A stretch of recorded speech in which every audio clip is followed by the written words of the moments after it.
दोस्तों मां इन वक्त पंहिंजे ॻोठ पंहिंजे हबीबुल्ला जरवार ॻोठ ऐं पंहिंजी बनी ते जेको आहे सो मां हुते मौजूदु आहियां। तो अॼु हिकु ॿ अहिड़ा इशू हुआ जंहिं ते ॻाल्हाइण मां तमामु ज़रूरी सम्झुमि पिए। जेका मौजूदा सूरत हाल आहे दरिया जी ऐं जेका ॿोॾ बाबति जेके अफ़वाहूं या जेके हालात हुआ या जेका सोशल मीडिया ते हिकिड़ो वॾो गोड़ हले पियो, गोड़ सां गॾु घमसान बि हले पियो। जेके जंहिंजी सोच आहे जेतिरी या जेतिरो तजियो जंहिंजो अकुलु आहे ओतिरो कनि पिया। असांखां इलाही वधीक वॾा ॾाह बि वेठा आहिनि जिन जा तजिया जेके आहिनि उहे ॿुधण जहिड़ा आहिनि ऐं उन जा मशवरा जेके आहिनि मुफ़ीद आहिनि, जिन ते अमल करणु पिणु तमामु घणो ज़रूरी आहे।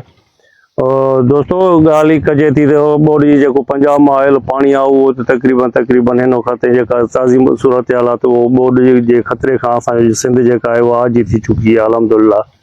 सो सभिनी दोस्तनि खे मां अॼोके ॾींहं ताईं जेका ख़बरूं अचनि पियूं त मां दोस्तनि खे मुबारकबाद पेश कयां थो, ख़ासि करे सिंध वासियुनि खे, ख़ासि करे कंबर शहदादपुर ज़िले सां गॾु जेके बि असांजा ओभर जेके साॼे पासे वारा जेके आहिनि जेके ज़िला आहिनि उन्हनि खे मां हिकिड़ो ख़ुशाइंद कयां थो ऐं हिकिड़ो तमामु ख़ुशाइंद फ़ैसिलो कयो आहे जेको पाणी खे जेको आहे सो पंहिंजे राह गुज़र ते हलायो वेंदो। हाणे ॻाल्हि कबी आहे त पाणी ॿोॾ जेका आहे उहा त दरिया में आहे ई आहे ऐं पाणी जी जेका आहे वाफ़र मिक़दार जेका आहे पाणी मौजूदु आहे दरिया में, जेको तक़रीबन 4 लख जे खां अबो आहे सखर बैराज ते।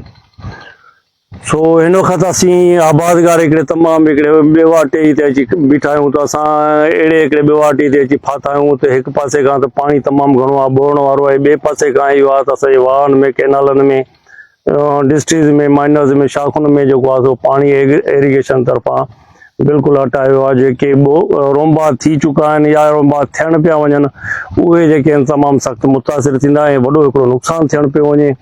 हिकु पासे खां त वॾो नुक़सानु इहो थी चुको आहे त असां वटि पाणी न हुजण जे करे तमामु वॾी जेका आहे कमांड एरिया जेका हर पंहिंजो डिस्ट्रिक्ट जी या उन खां अलावा शाख जेका बि आहे कमांड एरिया उहा तक़रीबन असां वटि कुबे तालुके जी रहिजी चुकी आहे। शहदादपुर जी जेका आहे उहा रहिजी चुकी आहे। उनमें टावरी हुजे, उनमें मस्तवी डिस्ट्रिक्ट हुजे, उनमें पतूजा हुजे, इमदाद माइनर हुजे, कुबो माइनर हुजे या ढोरी वारा हुजनि इलाइक़ा, तक़रीबन अॼु हिते पीअण जो पाणी उते कोन्हे। हिकु त इहा हिकु पासे खां इहा आहे। ॿिए पासे खां इहा आहे त जिथे जिथे पुछड़ी खां थोरो अॻिते वारा वाटर कोर्स हुया उते पाणी मौजूदु हुयो। उन्हनि रोंबा कराया, जीअं मुंहिंजे तव्हां पोइ पासे ॾाढी ॾिसी सघो था, मुंहिंजी ज़मीन आहे हिते मूं रोंबा गुजरी अॻु में पाणी आयो तक़रीबन हफ़्तो खनि अॻु में त मूं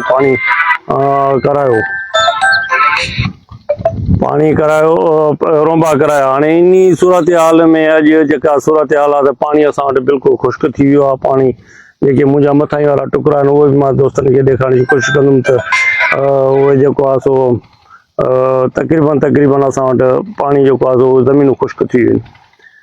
चवण जो मक़सदु इहो आहे त हिकु पासे ॿोॾ ऐं हिकिड़े पासे अहिड़ी प्लानिंग। दोस्तो मां हिकिड़े मुंहिंजे बार हिकिड़ी अर्जेंट कॉल पई अचे, मां तव्हां सां वरी मुखातिबु थियां थो।